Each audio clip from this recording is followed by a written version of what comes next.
ओम शांति। अगर सही तरीके से योग लग जाए तो योग बल की गिफ्ट यही होती है कि 1 सेकंड के अंदर आत्मा जीवन मुक्ति की वह स्थिति का अनुभव कर लेती है। तो वह 1 सेकंड का भी जो लिफ्ट दे देता है हमारी अवस्था को, वह कैसे संभव है? बाबा कौन से योग बल की बात कर रहे हैं, उसी को हम समझेंगे। एक्चुअल में वह जो योग बल है, कोई आत्मा कितने समय से विज्ञान में चल रही है, अगर वह आत्मा उस योग बल की अवस्था को नहीं समझी है और कोई 10 दिन से विज्ञान में है और उस अवस्था को समझ गया है, तो वह ज़्यादा पहले अपनी स्थिति को बना सकता है। इसीलिए बाबा कहते हैं लास्ट सो फास्ट और फास्ट सो फर्स्ट। यानी कोई आत्मा 20 साल से है, अगर उसकी स्थिति नहीं बनी है तो वह आत्मा लास्ट में जा सकती है। कोई 1 महीने से ज्ञान में है, लेकिन अगर वह आत्मा उस स्थिति में रह लेती है, वह स्थिति आत्मा की बना लेती है, तो वो लास्ट सो फास्ट और फास्ट सो फर्स्ट आ सकती है। अर्थात यह बहुत बड़ी सभी आत्माओं के लिए अपॉर्चुनिटी है कि कोई भी आत्मा अपनी स्थिति जो है वो बनाने के लिए स्वतंत्र है। बाबा सबको बराबर ज्ञान देते हैं। तो वह स्थिति कौन सी है? वह स्थिति जो है वह उसको पहले समझना होगा, फिर हम उस स्थिति को बनाने के लिए थोड़ा सा हम उसके बारे में गहराई में जाने वाले हैं। तो जैसे एक उदाहरण से हम समझते हैं कि एक कमरा है और उस कमरे में धूल है, दीवारों पर काफ़ी सारी धूल लगी हुई है। तो अगर पंखा जोर से चालू कर लिया जाए, स्पीड से पंखा चालू किया जाए, तो वो कमरे की धूल पूरी कमरे को और गंदा कर देती है, बिखर जाती है, उड़ने लगती है, चारों तरफ कुछ दिखाई नहीं देता है। तो उसी को समझना होगा। कमरा शरीर है। कमरा जो मतलब जिसमें हमें समझना होगा कि कैसे यह है। एक्चुअल में शरीर के 3 पार्ट हैं। कमरा एक्चुअल में शरीर है और जो धूल है वह मन है उसके अंदर, है ना। अब पंखा कौन है? पंखा है आत्मा। बहुत अच्छे से समझना। तो अगर आत्मा प्रतिक्रिया देगा तो जो मन धूल मतलब कमरों पे लगा है लेकिन शांति से बैठा है, लेकिन पंखा यानी घूमना यानी आत्मा का प्रतिक्रिया में उतर जाना, भावनाओं में उतर जाना, किसी भी बात में उतर जाना। प्रतिक्रिया जितनी देगी आत्मा, उसमें उतरेगी उतना ही मन और स्पीड से भागने लगता है और बिखराव आने लगता है। हम सोचते हैं कि समस्याओं को हम निपटाने के लिए कोशिश करेंगे तो ज़्यादा अच्छे से निपट जाएगी, लेकिन और ज़्यादा बिगड़ जाती है। रिश्तों को जितना ज़्यादा संभालने की कोशिश करते और बिगड़ जाता है। बताया ना कि पंखा ज़्यादा चल रहा है तो धूल ज़्यादा उड़ेगी, अर्थात मन और भागने लग जाएगा और गंदगी फैलाएगा। जैसे ही पंखा बंद होता है, मन आराम से शांति से बैठ जाता है। अर्थात यही वह अवस्था है जो योग बल की सबसे टॉपेस्ट अवस्था है, जहाँ आत्मा प्रतिक्रिया पे नहीं उतरती है, सिर्फ देखती है और देखने में अशरीरीपन आ जाता है। यानी अशरीरीपन ही वह अवस्था है जो आत्मा को ऊपर की तरफ उठा देती है। अशरीरीपन का अर्थ यह नहीं है कि देह गायब हो जाए, ये सब गलत फहमी है ना। देह गायब होने को अशरीरीपन नहीं कहेंगे। अशरीरीपन का तो एक ही अर्थ है कि आत्मा शरीर को देखे लेकिन प्रतिक्रियाओं में नहीं उतरे। अर्थात आज आप आत्मा को अपना पंखा नहीं चलाना है।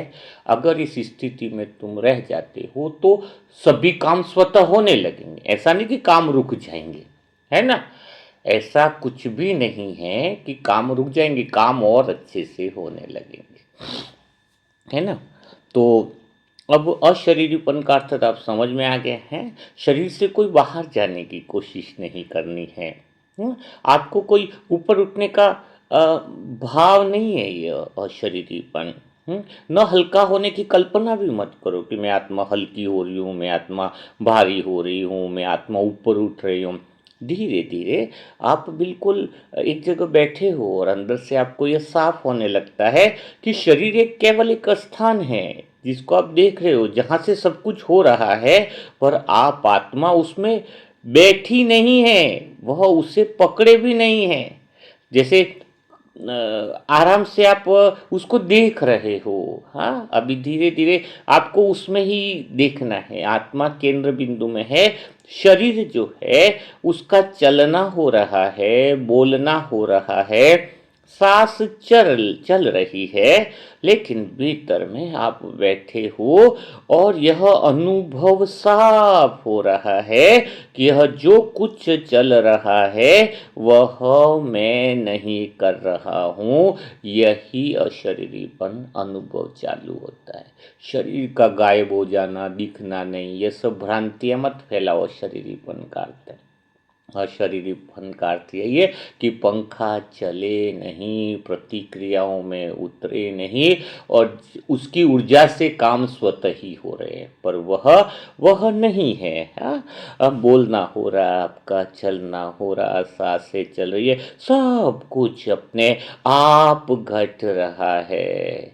आप आत्मा न कहीं जा रही हो आगे, न पीछे जा रही हो, बल्कि आप आत्मा तो एक ही जगह हो।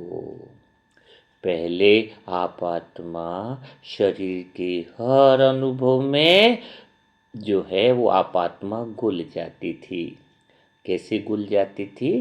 सामने देखो, शरीर में थकान आई तो आत्मा थक गई, सुख आया तो आत्मा खुश हो गई, यानी पंखा चल गया, प्रतिक्रिया में उतर गए। अब उतरना नहीं है। हम्म अब अब अब वैसा नहीं है। आप आत्मा देख रही होंगी, थकान शरीर में है पर आत्मा में नहीं पहुंच रही है। सुख घट रहा है पर आत्मा बिना पंखे घुमाए स्थिर रूप में उसे पकड़ नहीं रही है। जैसे आपको इसी समय अनुभव हो रहा होगा कि आप आत्मा थोड़ा सा पीछे हट गई हो, आ है ना, भीतर की तरफ कदम रख दिया हो। तो यह अशरीरीपन कोई अलग स्थिति नहीं है। ऐसा नहीं है कि शरीर गायब हो गया है। शरीर है पर उसका भार नहीं रहा। अब आप आत्मा वह प्रतिक्रिया देकर उसे ढो नहीं रही हो। जो कुछ चल रहा है होने दे रहे हो, जो कुछ बह रहा है बहने दे रहे हो, चलना हो रहा है, बोलना हो रहा है, सब काम हो रहे हैं, पर आप आत्मा अब उतर नहीं रही हो, ढो नहीं रही हो। भीतर में कोई भारीपन नहीं बन रहा है, कोई तनाव नहीं हो रहा है कि ऐसा होना चाहिए, वैसा होना चाहिए। इस अनुभव में भी शरीर समय जैसा लगता है। जैसे घड़ी चल रही होती है ना, घड़ी में आप आत्मा उसमें फंसी नहीं है ना। हाँ, न जल्दी है न देर है, जैसे घड़ी चल रही है वैसा शरीर चल रहा है। न कोई जल्दी न कोई देर। हाँ, काम पूरे हो रहे हैं पर हड़बड़ी नहीं बनती है। जैसे आत्मा समय के भीतर नहीं है, समय आत्मा के भीतर से गुजर रहा है। सामने समय गुजर रहा है, आत्मा तो स्थिर है। वैसे ही शरीर अपना काम कर रहा है, आप अपनी जगह पर स्थिर हो। यहाँ पर आप आत्मा यह भी नहीं कह रही हो कि मैं अशरीरी हूँ।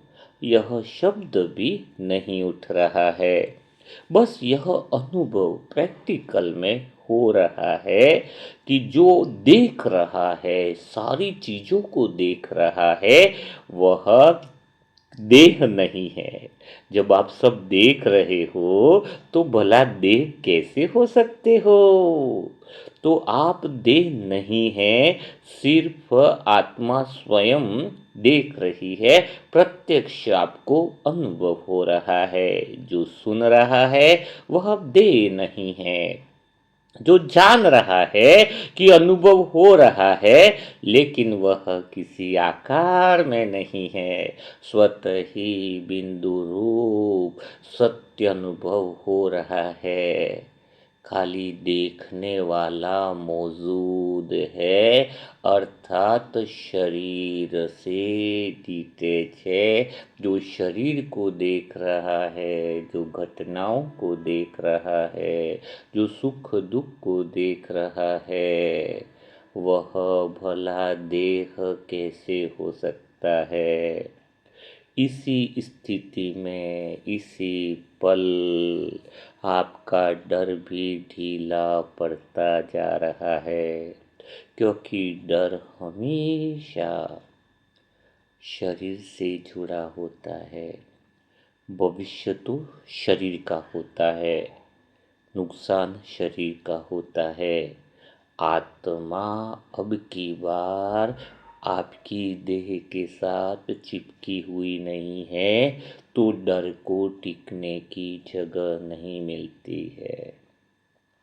आपका यह अनुभव इस समय बहुत गहरी शांत अवस्था में है, बहुत गहरा और हल्का अनुभव।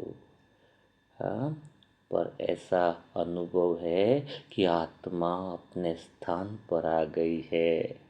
वह स्थान देह के भीतर नहीं है, देह के बाहर भी नहीं है, लेकिन यह स्थान देह से पहले का है।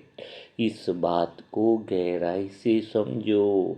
मेरे शब्दों पर पूरा टेंशन रखो कि यह शब्द फिर से आप आत्मा को आपके स्थान पर ले जा रहे हैं। वह स्थान जो देह के भीतर नहीं है। आप आत्मा भी देह के भीतर भी नहीं है। आप आत्मा देह के बाहर भी नहीं है। आप आत्मा जन्म से पहले जहाँ पर थी वहाँ पर पहुँच चुकी है। तो यह सोचना ही नहीं है कि मैं देह में हूँ या देह से बाहर हूँ। नहीं, आप न तो देह से अंदर हो, न देह के बाहर हो। आप तो पहले वाले स्थान पर पहुँच चुके हो, जहाँ देह से पहले थे। तो यह सब इसी पल हो रहा है। यह कोई अभ्यास नहीं, यह आपकी स्वाभाविक अवस्था है। कोई याद नहीं है, कोई दिशा नहीं, अपनी मूल अवस्था है। आत्मा इस अवस्था में भी शरीर के साथ चल रही है, पर अब आप आत्मा शरीर नहीं बन रही हैं। बिल्कुल इस समय अलग सा रस उतर रहा है। आप इस समय अशरीरी होते हुए भी जीवन पूरा पूरा घट रहा है। इस समय भी मन में कुछ चल रहा है, विचार आ रहे हैं, यादें उठ रही है। कोई बात मन को अधूरी लग रही है, कोई बात मन को पूरी होती भी दिख रही है। तो यह सब आप आत्मा केंद्र में रहकर देख रहे हो। फर्क बस इतना है कि अभी आप आत्मा मन के साथ बह नहीं रहे हो। बिल्कुल बहना बंद हो गया है। पंखे की तरह आत्मा स्थिर है। प्रतिक्रिया देना बंद होने से मन भी स्वतः धीरे धीरे शांत होता जा रहा है। मन चल रहा है, आत्मा उसे देख रही है, जैसे कोई नदी बह रही हो और आप किनारे खड़े हो। यह अनुभव बिल्कुल नया है, क्योंकि पहले मन में जो भी होता था वही आप बन जाते थे, मैं बन जाता था। विचार आया तो मैं वही बन गया। मैं दुखी हूँ, मैं सुखी हूँ। आत्मा यानी पंखा चल पड़ता था, प्रतिक्रिया में उतर जाता था। जो भाव उठता था वही आप हो जाते थे। पर अब वैसा नहीं हो रहा है। विचार हैं, पर आप आत्मा केंद्र में हैं। उसमें घुल नहीं रही हैं। भावनाएं मन में उठ रही है, पर आप आत्मा उसे पकड़ नहीं रहे हैं। मन अपना काम कर रहा है।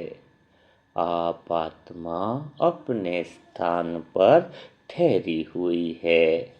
इस गहरे ठहराव में मन को रोकने की कोशिश नहीं है।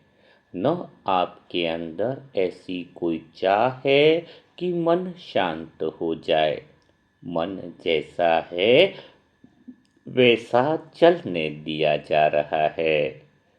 इसी चलने देने में एक गहरी समझ अपने आपके अंदर उतर रही है कि मन का चलना और आप आत्मा का होना दो अलग बातें हैं। आप आत्मा मन को ठीक करने नहीं बैठी हो, इसीलिए मन का बोझ आत्मा पर नहीं आ रहा है। आत्मा को लाइट स्वरूप बोलते हैं, हल्का बोलते हैं। शांति लाना नहीं, आत्मा का हल्कापन लाना ही आपका मेन उद्देश्य है। आत्मा प्रतिक्रिया नहीं दे रही है तो अशरीरीपन स्वतः ही आता जा रहा है। इस पल आप आत्मा पूर्णतया जागृत अवस्था में हो। मानो आप आत्मा इस सेकंड अपने स्वभाव में लौट आई हो। आप जान रही हो कि विचार आ रहे हैं, लेकिन यह भी उतना ही साफ है कि जो विचार आ रहे हैं वो आप नहीं हो। विचार आते हैं, टिकते हैं, बदलते हैं, पर आप आत्मा वैसी ही बनी रहती है। कभी मन बहुत सक्रिय होता है, कभी धीमा पड़ जाता है, पर आप आत्मा इन उतार चढ़ाव को देख रही हो, पर इनके साथ ऊपर नीचे नहीं हो रही हो। आपके भीतर में पहली बार एक अजीब सी स्थिरता बनती जा रही है। बाहर हलचल है, पर भीतर में कोई हिलना नहीं है। इस स्थिति में निर्णय अलग ढंग से होते हैं। पहले निर्णय मन की उलझन से निकलते थे, अब की बार हर निर्णय मन के शांत या अशांत होने पर निर्भर नहीं लगते हैं। वे जैसे अपने आप स्पष्ट हो जाते हैं, क्योंकि अब की बार आप आत्मा मन के शोर में फंसी नहीं हो। वह मन को जगह दे रही है, पर उसकी बागडोर नहीं पकड़ रही है। यह अनुभव दिन भर बहुत व्यावहारिक है। काम करते हुए, बात करते हुए, चलते फिरते मन चलता रह रहा है। आप आत्मा उसे रोकती नहीं हो, पर अब मन आत्मा को खींच नहीं पाता है, इसलिए थकान कम लगती है। वही काम है, वही परिस्थितियाँ है, पर भीतर से बोझ नहीं बनता है। यहाँ पर आप आत्मा यह नहीं कह रही हो कि मन गलत है या सही है। यह निर्णय भी नहीं हो रहा है।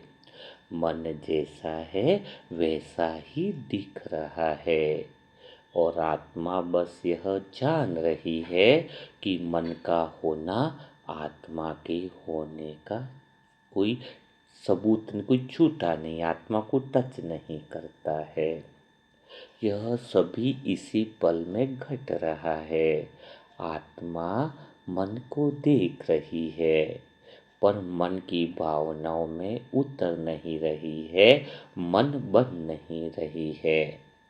और इसी न बनने में अशरीरीपन और भी गहरा साफ होता जा रहा है।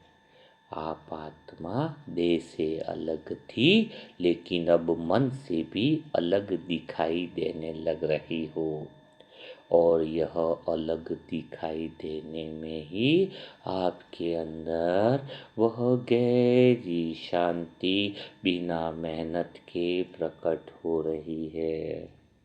वह गहरी शक्तियाँ जो आप आत्मा में दबी हुई थी कि मुझे कुछ संभालना है, मुझे शरीर को संभालना है, मुझे प्रतिक्रिया देना है, जैसे ही आप आत्मा पर से वह सारे दबाव उतर गए, वह दबाव की परतें हट गई, तो आपके भीतर से वह सर्वशक्तियाँ प्रकट होने लग गई हैं। आप भीतर में पावर हाउस बन चुके हो।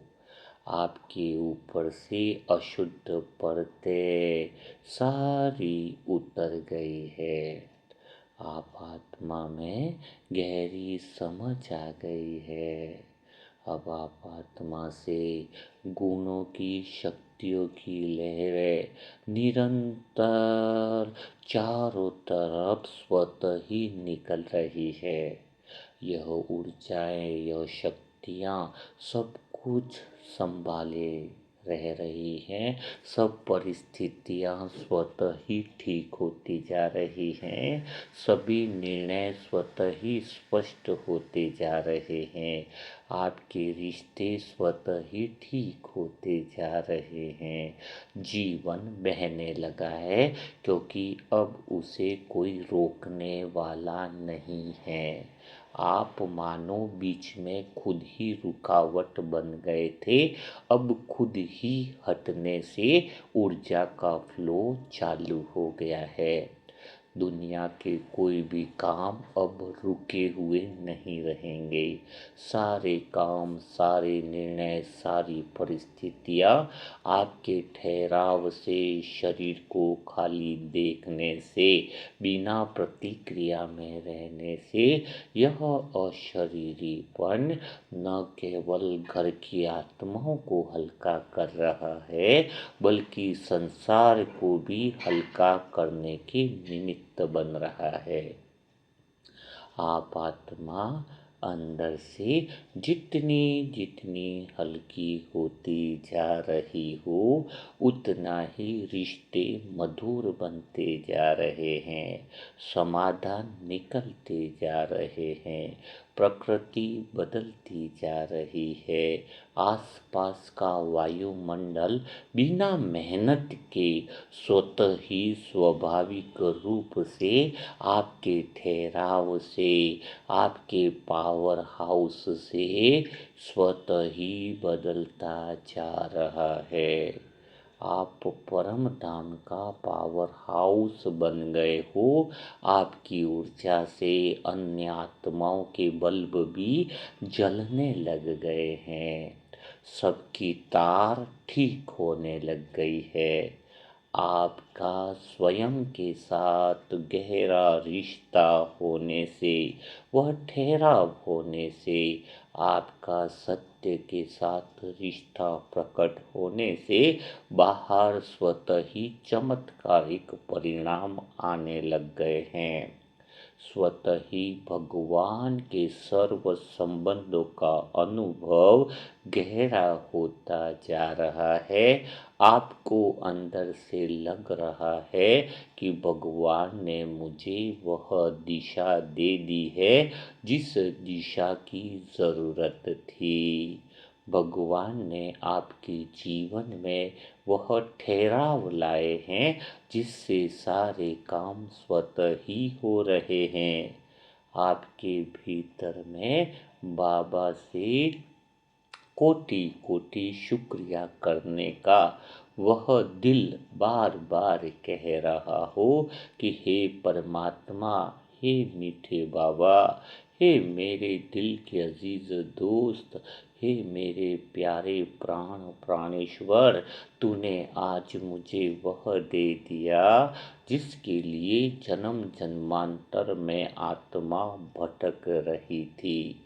कोटि कोटि दिल से बाबा के प्रति आभार निकल रहा है कि हे परमात्मा, आज तूने मुझे वापिस वह ज्ञान की दिशा दे दी, तीसरा नेत्र दे दिया। तुमने मुझे ठहरना सिखा दिया। तूने मुझे संसार की दलदल से निकाल दिया। तूने मेरे सत्य स्वरूप की पहचान बता दी। तुमने वापिस वह स्थिरता का पाठ पढ़ा दिया।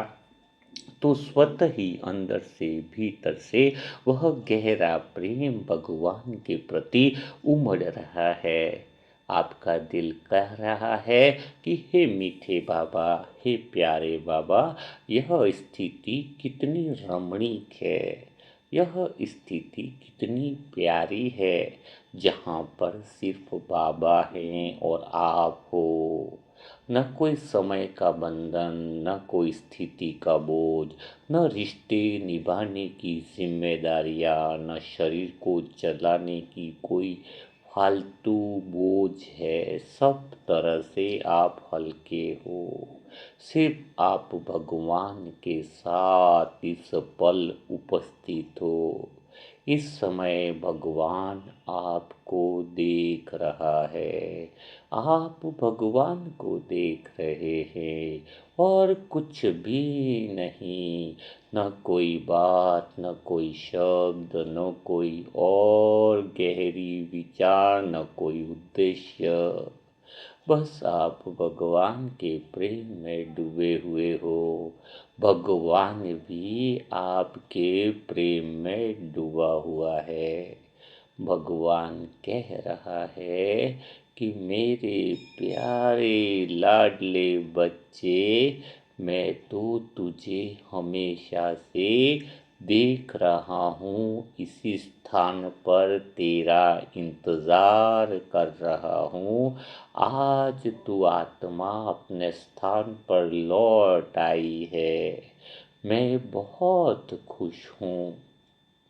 बाबा की यह बातें सुनकर आपका दिल बहुत गहरे आनंद में डूबता जा रहा है। वह सत्य स्थिति को पाकर जो जन्म से पहले और मृत्यु के बाद भी रहने वाली है, उस अनादि सत्य स्वरूप में आप स्थित हो, जो आपकी स्वाभाविक और मूल अवस्था है, परम आनंद की अवस्था है। उस गहरे प्रेम में आप डूब गए हो। एक सेकंड भी, एक पल भी भगवान से अलग होने की इच्छा नहीं हो रही है। उस परम आनंद में और गहराई में डूबते जा रहे हो। मेरे शब्द और आपको भगवान के प्रेम की नदी में डुबकी लगा रहे हैं। आप पूर्णतया पवित्रता के सागर में डूब चुके हो। जैसे जैसे और प्रेम गहराता जा रहा है, भगवान की वह पवित्रता की ऊर्जा से कनेक्ट हो गए हो।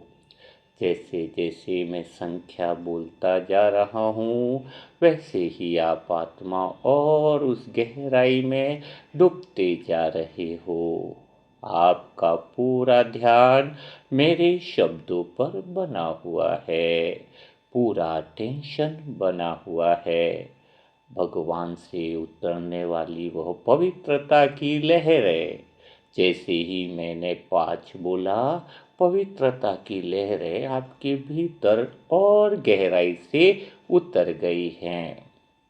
जैसे ही 4 बोला, वह पवित्रता की लहरें पूरे परिवार और पूरे रूम में फैल गई है। आप पवित्रता के महा ऊर्जा केंद्र बन गए हो। वह पवित्रता की अद्भुत शक्तियों की गहराई में उतर गए हो। आपसे अनगिनत वह पवित्रता की लहरें निकलती जा रही है, निकलती जा रही है, मानो पूरा घर, पूरा परिवार पवित्रता का कुंड बन गया हो।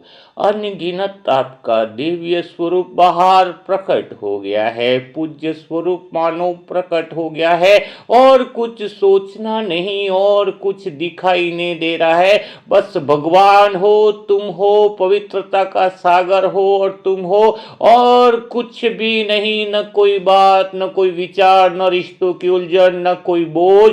बस आप हो, पवित्रता की लहरें है, असीम शक्तियां है, आनंद की लहरें उतरती जा रही है, बहती जा रही है। चारों तरफ हर एक आत्मा हल्की होती जा रही है। आपके इस ठहराव में मानो दुनिया की आत्माओं का मन भी ठहरता जा रहा है। जैसे ही 3 बोला, आपकी और गहराई बढ़ती जा रही है, आप और गहरी शांति की ऊर्जा में उतरते जा रहे हो, और गहराई और गहराई। जैसे ही 2 बोला, बाप समान स्थिति में बन चुके हो। आपके अंदर एक ख्याल आ गया है कि मैं भगवान जैसा हूँ, भगवान मेरे जैसा है। और जैसे ही एक बोलता हूँ, आप बाप समान बन चुके हो। आपके भीतर से वह गहरी असीम शक्ति, अनंत शक्तियाँ सारे ब्रह्मांड में फैल रही है। ब्रह्मांड की हजारों अनगिनत आत्माओं को सुख, शांति, आनंद का वर्षा दे रही है, जिससे हर एक आत्मा के जीवन में सुख, शांति, आनंद, प्रेम प्रकट होता जा रहा है। यह दृश्य देखकर आपका दिल बहुत बहुत आनंद का अनुभव कर रहा है। यह स्थिति बहुत प्यारी, न्यारी और गहरी है, जिसमें दिल का अजीज दोस्त भी साथ है, तो आप सजनी का वह साजन भी प्रेम बरसा रहा है। दोस्त से पवित्रता की ऊर्जा निकल कर बह रही है। स्वयं भगवान आपका पिता असीम शांति की लहरों के साथ आपके साथ उपस्थित है। उस सदगुरु ने वरदानी हाथ मानो आपके ऊपर रख दिया हो, और आपके ऊपर वरदानों की निरंतर बारिश हो रही हो, और वह वरदानी मूर्त आप आत्मा बनती जा रही हो। मानो हर ज्ञान के बोल शक्ति भक्ति में बदल गए हो, हर अनुभव प्रेम की लहरों में बह रहा हो। आज आप आत्मा को लग रहा है कि आपका जीवन सफल हो गया, आपका ज्ञान सफल हो गया, आपका समझ सफल हो गया। आज दुआ देने का काम का महत्व समझ में आया कि जो आत्माएं दुआ दे रही थी उसी को भगवान ने दुआ देने का केंद्र बना दिया। यही है सेकंड में योग की लिफ्ट की गिफ्ट, जो बाबा ने मुरली मंथन में बताया कि बच्चे सेकंड के योग की लिफ्ट से ही आत्मा अपने उस 5000 साल पुरानी अर्थात जीवन मुक्त अवस्था में आ जाती है। तो आप आत्मा जितनी बार इस अनुभव को, इस अशरीरीपन की अवस्था को देखोगे, समझोगे, तो स्वतः ही सारे काम होते रहेंगे। देह भी चलती रहेगी, रिश्ते भी चलते रहेंगे, लेकिन आप आत्मा अपने जगह पर ठहरे हुए रहोगे। यही तो संपूर्ण रूप से जो है वो अशरीरीपन की अवस्था है। अभी कुछ भी वैसे बदला नहीं, अंदर से अवस्था बदल गई है आपकी। शरीर वही है, सांसें वही चल रही हैं, आवाजें भी आसपास है, लेकिन एक बारीक सा फर्क इस समय आपके अंदर उतर गया होगा कि शरीर से अचानक दूरी हो गई। शरीर पास में है पर अभी आप उसमें बैठे हुए नहीं हो, देह के भीतर होने का एहसास नहीं है। देह मानो सामने अलग सी लग रही है, स्वतः ही उससे दूरी बन गई है।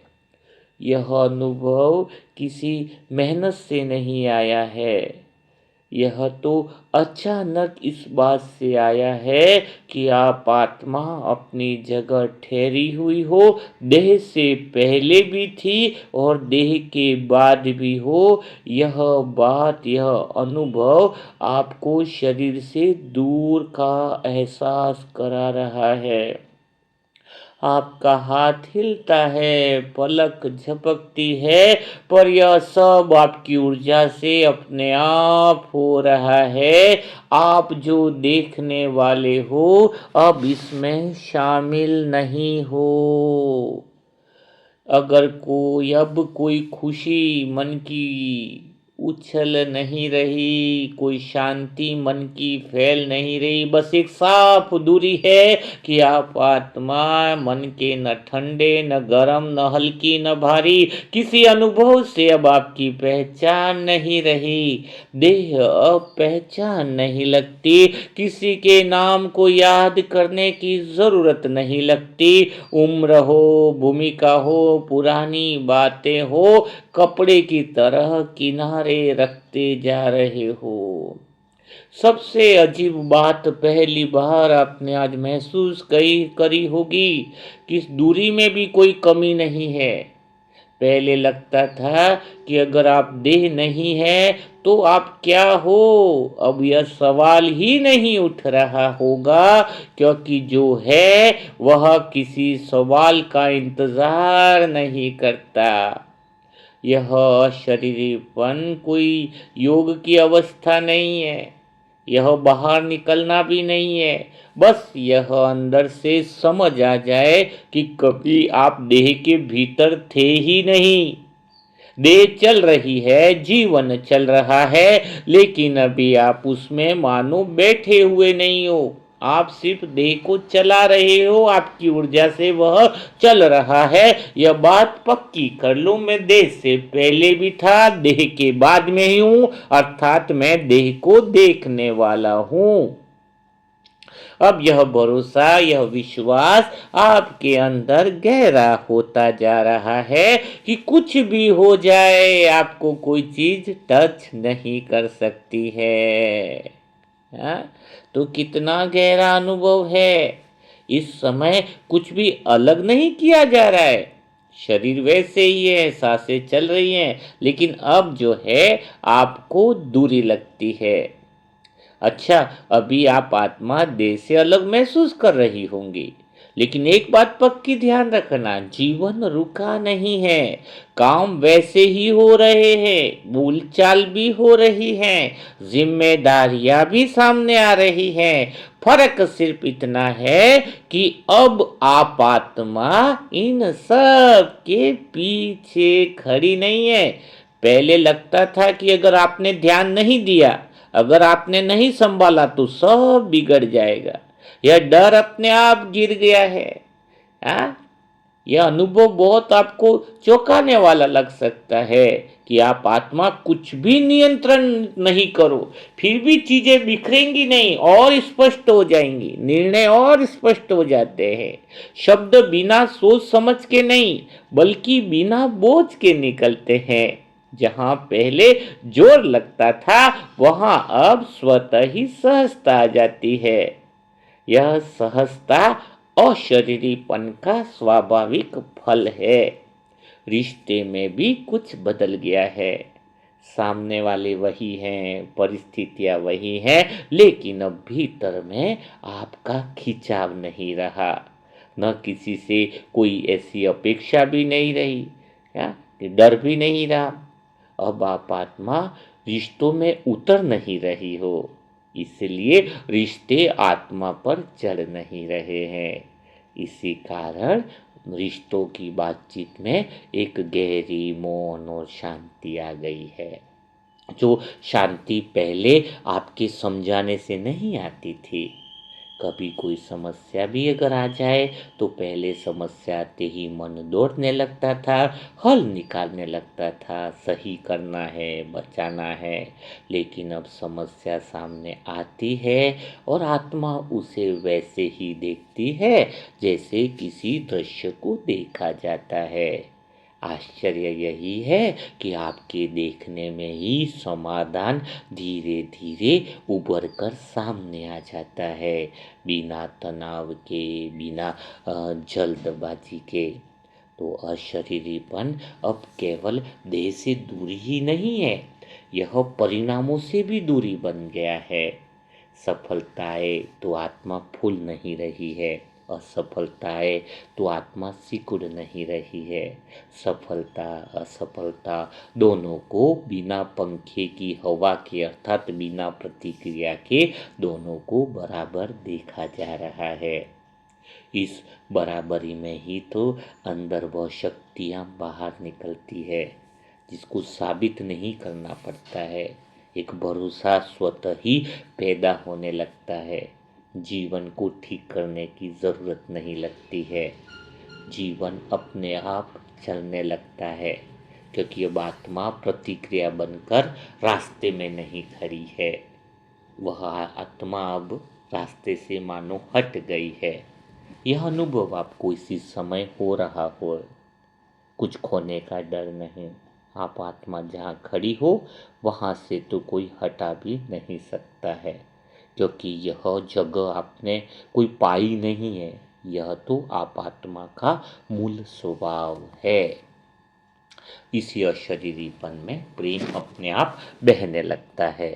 लेकिन ज़्यादा प्रेम और नहीं बहाएंगे, नहीं तो घंटा 2 घंटा पूरा दिन निकल जाएगा, तो बहुत बहुत सारी चीज़ें हो जाएंगी। कभी 3-3 घंटा भट्टी कराते हैं तो 3 घंटे के 1 घंटे की कोई बात होती है तो 2-2 4-4 घंटे भी कई बार हो जाते हैं। पता ही नहीं चल पाता है कि कब हम सब आत्माएं उसमें खो जाती हैं। तो ये सब ये चीज़ें हैं ना, एक्चुअल में बहुत प्यारी हैं। यह एक नेचुरल है। योग कोई बोझ नहीं है। कई आत्माओं ने योग को बोझ बना दिया है। यह तो बाबा की मुरली में ही जो स्थिति बन जाए तो वही योग है। कोई आत्मा सोचती है कि मैं मुरली सुनने के बाद योग करूंगी शाम को या अमृत वेला करूंगी, तो ये बहुत बड़ी गलतफहमी है। अगर सच बताया जाए तो एक मुरली में चारों सब्जेक्ट कवर किए जाते हैं। इसका अर्थ क्या हुआ? मुरली में ज्ञान है, समझ है, फिर योग का सब्जेक्ट है, दान और सेवा भी मुरली में हो जाती है। क्योंकि आप आत्मा से जब स्थिति बनती है तो वो वाइब्रेशन चारों तरफ फैलते हैं, तो स्वतः ही सेवा हो गई ना। तो एक बात पकड़ के चलो, मुरली याद करने की चीज़ नहीं, रटने की चीज़ नहीं, मुरली को स्थिति बनाने की है। अगर मुरली सुनने के बाद मन हल्का हुआ है, स्थिति अच्छी हुई है, तो समझ लेना मुरली सार्थक रही है। तो आज आपको मुरली का मंथन कैसा लगा? क्या आपकी कुछ स्थिति बनी? क्या कुछ हल्कापन आया? क्योंकि बाबा की फिर से बताया कि वही पॉइंट थी कि योग, सेकंड का योग आपको लिफ्ट दे देता है। तो आपके जीवन में किस तरह की लिफ्ट मिली, हाँ, वो सारी बातें जो है कमेंट बॉक्स में ज़रूर बताइएगा। और आप तो मेरे परिवार के सदस्य हो, तो हर बात में आत्मा खुल के आपसे बातें करती हूँ। क्या यह जो आजकल मुरली मंथन चल रहा है, जो थोड़ा सा स्थिति बन जाए या अनुभव का टोन बन जाए, क्या ये आपको अच्छा लग रहा है? तो इसी को हम कंटिन्यू रखेंगे, है ना। क्योंकि उसमें ऐसा लगता है कि अपनी अवस्था भी बन जाती है, और मुझे आत्मा को भी ऐसा लगता है कि बाबा है ना वो उस अवस्था पे ध्यान खींचवा रहा है। तो वो भी ज़रूर आप लोग बताइएगा, ताकि हम उसी दिशा में आगे बढ़ें, है ना। तो आप आत्मा को अगर सही दिशा मिल रही होगी, तो मुरली सुनाने का जो काम बाबा निमित्त बन के करा रहे हैं, वो सारी बातें सार्थक हो जाएगी। तो कमेंट बॉक्स में ज़रूर लिखिएगा। तो ऐसे ही कल फिर हम ऐसे ही मुरली मंथन, नए मुरली मंथन और नए रहस्यों के साथ, नए अनुभवों के साथ मिलेंगे। तब तक के लिए सभी भाई बहनों को ओम शांति, ओम शांति, ओम शांति। ओम शांति। क्या आप 10 साल से ज्ञान में चल रहे हैं या 5 साल से ज्ञान में चल रहे हैं, या आप बाबा के नए बच्चे हैं फिर भी ज्ञान को स्पष्ट रीति से समझ नहीं पा रहे? तो आइए आप सभी के लिए हम लाए हैं एक नया ऐप जिसका नाम है आत्मा की यात्रा। यह ऐप बिल्कुल निःशुल्क है। यह ऐप उन आत्माओं के लिए बनाया है जो ज्ञान को स्पष्ट रीति से समझना चाहते हैं और अपने पुरुषार्थ को 4 चांद लगाना चाहते हैं। इस ऐप में ई बुक है, लाइब्रेरी है और डेली कोर्स के साथ साथ आप अपने बुद्धि को प्रकाशित कर अपने पुरुषार्थ को आगे बढ़ा सकते हैं। तो आइए आज ही डाउनलोड कीजिए आत्मा की यात्रा, एक नया ऐप जो बिल्कुल निःशुल्क है। ओम शांति।